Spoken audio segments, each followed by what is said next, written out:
সৌন্দর্যের কত রূপ, কত ব্যাখ্যা। কখনো তা শিল্পের গভীর মুগ্ধতা, কখনো বা নির্দয় শৃঙ্খলের বন্ধন। চীনের ইতিহাসে সৌন্দর্যের এক ভয়ঙ্কর রূপ হয়ে উঠেছিল ফুট বাইন্ডিং নামে একটি প্রথা, যা কেবল বাহ্যিক সৌন্দর্য অর্জনের জন্য নয়, বরং সামাজিক অবস্থান, ক্ষমতা আর মর্যাদার প্রতীক হয়ে উঠেছিল।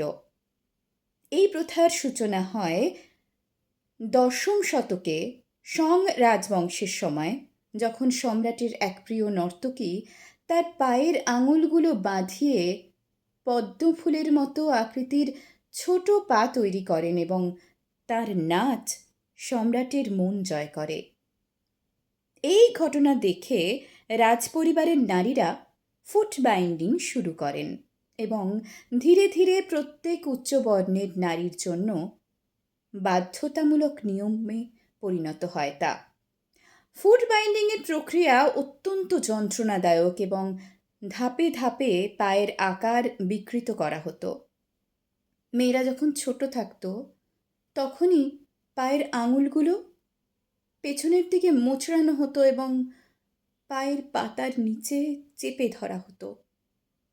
এরপর সেগুলো শক্ত করে কাপড়ে বাঁধা হতো, যাতে তারা কখনোই স্বাভাবিকভাবে বেড়ে উঠতে না পারে। পায়ের হাড় ইচ্ছাকৃতভাবে ভেঙে ফেলা হতো, যাতে তা ছোট ও সরু হয়ে যায়। এটি বারবার করা হতো যতক্ষণ না পায়ের দৈর্ঘ্য মাত্র ৩-৪ ইঞ্চি হয়ে আসত। কয়েক বছর পরে পায়ের আকৃতি একটি লোটাস ফুলের মতো হয়ে যেত, যা সমাজে কাঙ্ক্ষিত বলে মনে করা হতো। যদি অভিজাত পরিবারে কোনো মেয়ের ফুট বাইন্ডিং না করা হতো, তবে তার বিয়ে হওয়ার সম্ভাবনা কমে যেত। এই নারীরা হাঁটতে গিয়ে শরীর দুলিয়ে রাখতেন, যা নাকি পুরুষদের আকৃষ্ট করত। ফুট বাইন্ডিং নারীদের জন্য ছিল অসহনীয় কষ্টের প্রতীক। আজীবন ব্যথা ও পঙ্গুত্ব ছিল সাধারণ ব্যাপার। বেশিরভাগ নারী ছোট বয়সেই লাঠির সাহায্যে চলাফেরা করতেন। সংক্রমণের কারণে অনেক নারীর পায়ের আঙুল হারাতেন বা তাদের পায়ের আঙুল পচে যেত। 1800 ও 1900 শতকে ইউরোপীয়রা যখন চীনে আসতে শুরু করলো, তখন তারা এই নিষ্ঠুর প্রথা প্রকাশ্যে আনে।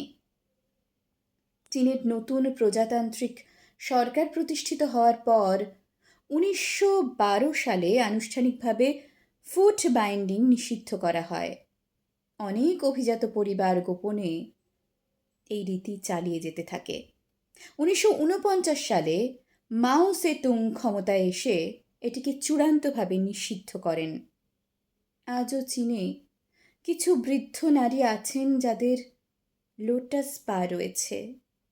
লোটাস পায়ের এই শেষ প্রজন্মের নারীরা এক নিষ্ঠুর অতীতের জীবন্ত স্মারক।